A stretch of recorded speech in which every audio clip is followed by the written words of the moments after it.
friends, I am Khushbu Singh, a research scholar. Welcome back to my channel. Friends, मैं इस channel पर research related content लेकर आती हूँ जो बहुत ही यूजफुल होता है उन लोगों के लिए जो अभी रिसर्च फील्ड में न्यू हैं। इन केस अगर आप इस चैनल पर पहली बार आए हैं तो सब्सक्राइब ज़रूर कीजिएगा। अब चलिए वीडियो शुरू करते हैं। फ्रेंड्स, आज की जो वीडियो है ये है इन टेक्स्ट साइटेशंस पर। हम सब जानते हैं कि व्हाट इज साइटेशन। साइटेशन में हम किसी आर्टिकल से कोई सपोर्टिव स्टेटमेंट या कुछ ऐसी लाइन ले रहे होते हैं जो हमारे वर्क को सपोर्ट कर रही होती है, स्ट्रॉन्ग बना रही होती है।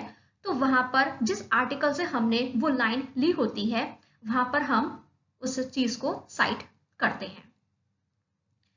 फ्रेंड्स, साइटेशन जो है वो किसी के वर्क को साइट करने के लिए होता है।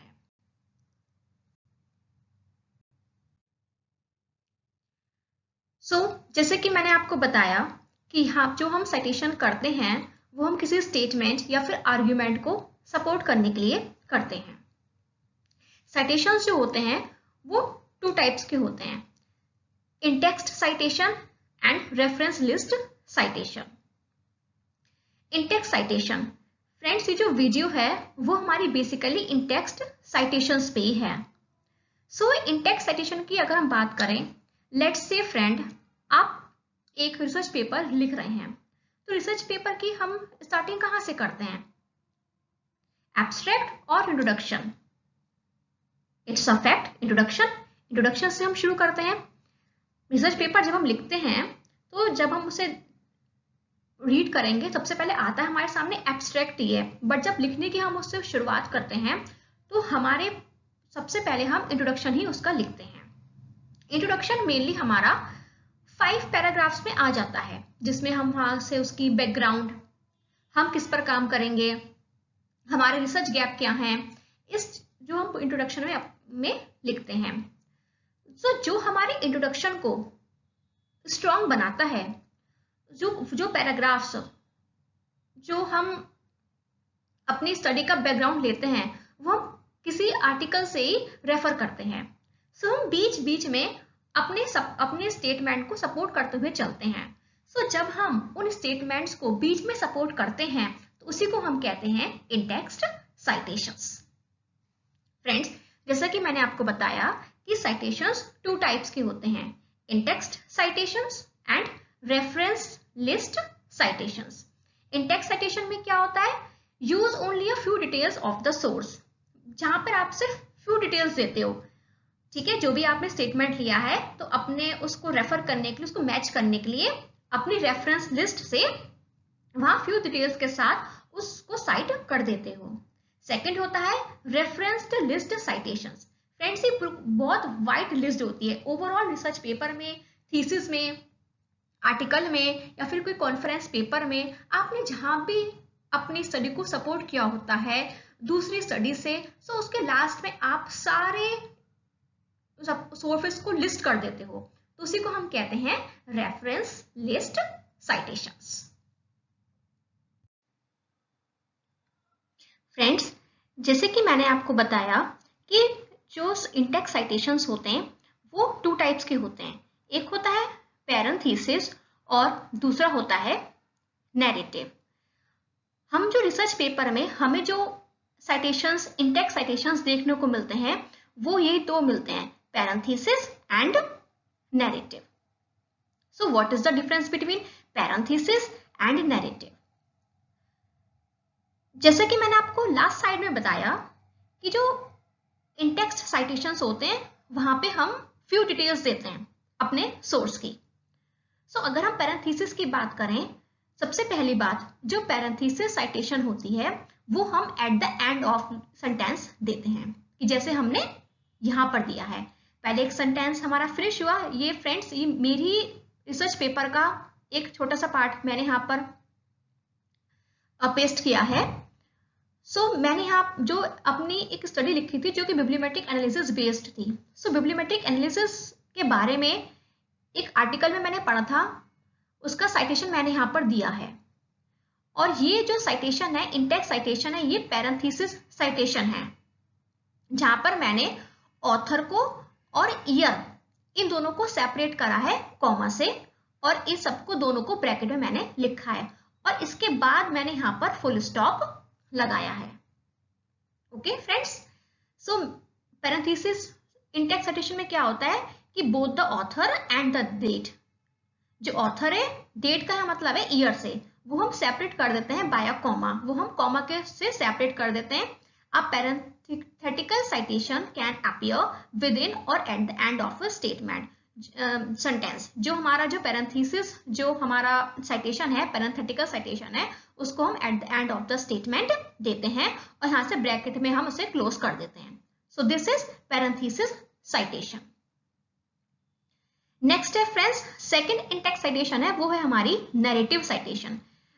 नैरेटिव, सो नैरेटिव मेथड होता है कि नैरेटिव मेथड मीन्स कि जहां पे हम कोई स्टोरी को नरेट कर रहे होते हैं। तो जैसा कि मैंने आपको बताया कि हम रिसर्च पेपर जब लिखना स्टार्ट करते हैं तो हमारी मैन्यूस्क्रिप्ट की स्टार्टिंग होती है इंट्रोडक्शन से। इंट्रोडक्शन में हम अपनी स्टडी के बैकग्राउंड को बताते हैं। सो हम कैसे बताते हैं, एक स्टोरी के फॉर्म में बता रहे होते हैं, तो जहां पर हम अपने पैरा टू पैरा जोड़ रहे होते हैं एक रनिंग टेक्स्ट में, ठीक है फ्रेंड्स, रनिंग टेक्स्ट में। सो वहां पर उस और फिर हम जब साइटेशन देते हैं उसको हम कहते हैं नैरेटिव साइटेशन। सो यहाँ पर ये देखिए फ्रेंड्स, ये भी मैंने अपनी स्टडी से ही लिया है। सो यहाँ पर मैं ODOP प्रोग्राम का एक एम बता रही हूँ, तो यहाँ पे मैंने इंट्रोडक्शन से ही लिया है। सो मैंने यहाँ पे पैरा टू पैरा जोड़ा है। सो मैंने यहाँ बताया कि according to Tripathi and Agarwal, और फिर मैंने यहाँ पर अपना स्टडी को सपोर्ट करने के लिए यहाँ पे एक स्टेटमेंट लगा दिया। सो जब हम स्टोरी के फॉर्म में अपने आर्टिकल को डिफाइन कर रहे होते हैं, अपनी बैकग्राउंड, अपनी स्टडी को बता रहे होते हैं, तो उसको हम कहते हैं नैरेटिव साइटेशन। और एक इसका एक आइडेंटिफिकेशन मैं और देती हूँ कि हम जो नैरेटिव साइटेशन देते हैं, हमें पता कैसे लगेगा कि रिसर्च पेपर में कि दिस इज नैरेटिव साइटेशन और parenthesis citation. So the answer is कि जो नैरेटिव साइटेशन की अगर हम बात करें तो वहां पर ऐसे वर्ड्स होंगे, according to, Tripathi and Agarwal 2021, और you can say dash examined, dash discussed, dash explored, dash revealed. तो यहाँ पर ये ऐसे मेन वर्ब के फॉर्म में यहाँ पे एडजेक्टिव्स होंगे, रिवील्ड, एक्सप्लोर्ड, ये सब यहाँ पर एडजेक्टिव्स लगे हुए होंगे, ठीक है। तो यहाँ पे हम एक स्टोरी के फॉर्म में अपनी स्टडी को नरेट कर रहे हैं, तो इसको हम कहते हैं नैरेटिव साइटेशन। अब आपके दिमाग में व्यूअर्स ये बात आ रही होगी कि मैं यहाँ पर क्यों बता रही हूँ आपको इंटेक्स साइटेशंस के बारे में, पैरेंथेसिस, नैरेटिव एंड ऑल। आजकल तो मेंडले है, जोटैरो है, ये सॉफ्टवेयर्स हैं जिसके थ्रू हम साइटेशन देते हैं। बट फ्रेंड्स, मैं यहाँ पर आपको बता दूं कि जो मेंडले या जोटैरो जैसे जो सॉफ्टवेयर हैं, ये हमारी हेल्प करते हैं, बट इसका एक ड्रॉबैक ये है कि ये नहीं समझता कि पैरेंथेसिस साइटेशन कब दूं, नैरेटिव साइटेशन में कब दूं। वो डिफरेंस नहीं जानता वो पैरेंथेसिस और नैरेटिव साइटेशंस का। वो सिंपली डिफॉल्ट में पैरेंथेसिस साइटेशन ले लेता है, वो वहां पे इंस्ट्रक्शंस नहीं लेना जानता कि नैरेटिव साइटेशन में कैसे दूं। सो इसलिए सबसे पहले मैं आपको मैनुअली बता रही हूँ कि आप नैरेटिव और पैरेंथेसिस साइटेशन कैसे दोगे।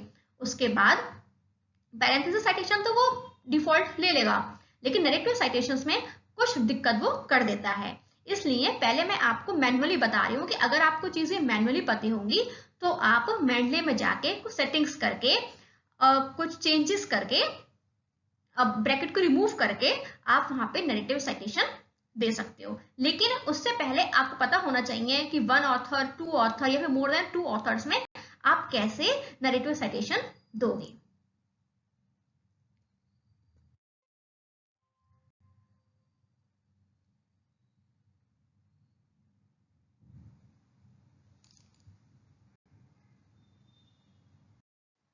सो फ्रेंड्स, चलिए अब हम समझते हैं पैरेंथेसिस साइटेशन के बारे में। जब फ्रेंड्स 1 ऑथर की अगर हम बात करें, सो जब हमारे में वन ऑथर होगा तो वहां पर हम देंगे सरनेम। ये होता है फ्रेंड्स यहाँ पर सरनेम। जैसे कि किसी का नाम है प्रशांत बी, कोई ऑथर है प्रशांत बी नायर, सो उनका हम, उन्होंने एक आर्टिकल लिखा है तो उनका हम सरनेम लेंगे नायर, कॉमा, और जिस भी ईयर में उन्होंने वो लिखा होगा रिसर्च पेपर, ब्रैकेट से क्लोज कर देंगे। जैसे एक सेंटेंस है, कोई सेंटेंस यहाँ पर हमने लिखा, उसके बाद हमने स्पेस दिया, फिर यहाँ पे साइटेशन आ गई नायर एंड 2011 और यहाँ पर फुल स्टॉप। टू ऑथर्स, जब टू ऑथर्स होंगे, लेट से कोई स्टडी है जिनके जो ऑथर्स हैं टू है, लैम्बर्टन एंड स्टेफन।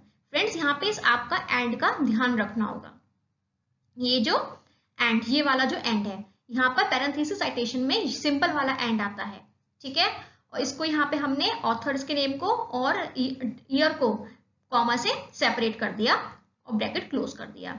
अगर मोर देन टू ऑथर्स होंगे, सपोज कोई स्टडी है, सो सबसे पहले जो ऑथर है वो है जय आनंद, दूसरा हम ले लेते हैं शुभम शुक्ला, और थर्ड हम ले लेते हैं अजीत कृष्णन। सो ये तीन ऑथर्स हैं। तो सबसे जो मेन ऑथर होंगे जिनका मैंने नाम सबसे पहले लिया है जय आनंद, सो उनको हम उनका सरनेम लेंगे आनंद, और बाकी ऑथर्स के ले लेंगे हम एट आल, जब मोर देन टू ऑथर्स होंगे हमारी स्टडी में।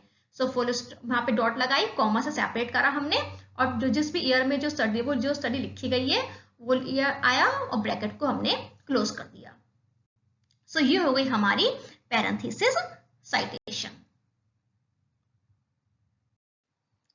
सो अब फ्रेंड्स हम आते हैं नैरेटिव साइटेशन पे, जो कि हम जब देते हैं, जब हम स्टोरी फॉर्म में कुछ लिख रहे होते हैं, कुछ बता रहे होते हैं।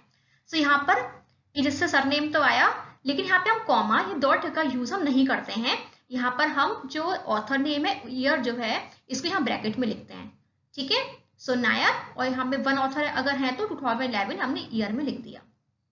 हम कोई स्टेटमेंट ले रहे हैं तो हम कैसे लिखेंगे, Nair 2011 examine that this study aim to dash dash dash. Two authors अगर हैं तो लैम्बर्टन एंड। तो मैंने आपको बताया ना फ्रेंड्स कि जो पैरेंथेसिस है वहां पर हम यूज करते हैं सिंपल वाला एंड, लेकिन जब हम नैरेटिव, जब हम साइटेशन दे रहे होते हैं, इनटेक्स्ट साइटेशन, तो वहां पर हम लगाते हैं ए एंड डी वाला and. So Lamberton and Stefan 2016 explored dash dash dash. और जब मोर देन टू ऑथर्स हैं, सो आनंद एट आल।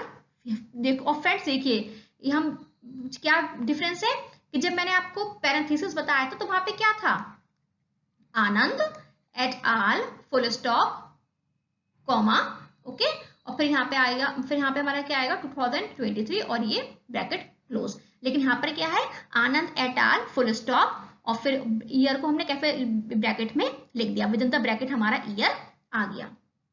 सो ये है for more than two authors के लिए। ओके फ्रेंड्स, ये आपका जो नैरेटिव साइटेशंस जो होते हैं, ये आपकी हेल्प करते हैं बेसिकली जब आप systematic literature review based research paper लिखते हैं।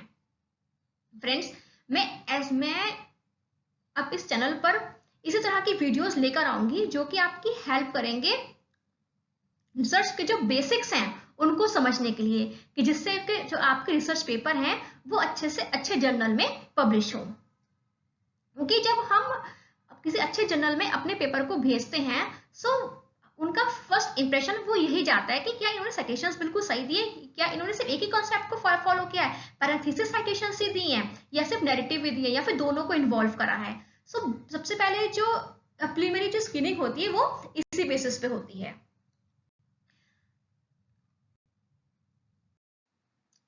सो फ्रेंड्स, अगर आपको ये वीडियो पसंद आई हो, सो प्लीज इसको लाइक करें और अपने कमेंट्स भी जरूर शेयर करें कि आपको ये जो मैं नॉलेज दे रही हूँ ये कैसी लग रही है। आप पॉजिटिव फीडबैक भी दें, नेगेटिव फीडबैक भी दे सकते हैं, आप बता सकते हैं कि मुझे कैसे इंप्रूवमेंट की जरूरत है। सो इससे मुझे ही हेल्प होगी और आपकी भी हेल्प होगी कि मैं ज्यादा से ज्यादा रिसर्च रिलेटेड कंटेंट इस चैनल पर ला सकूं।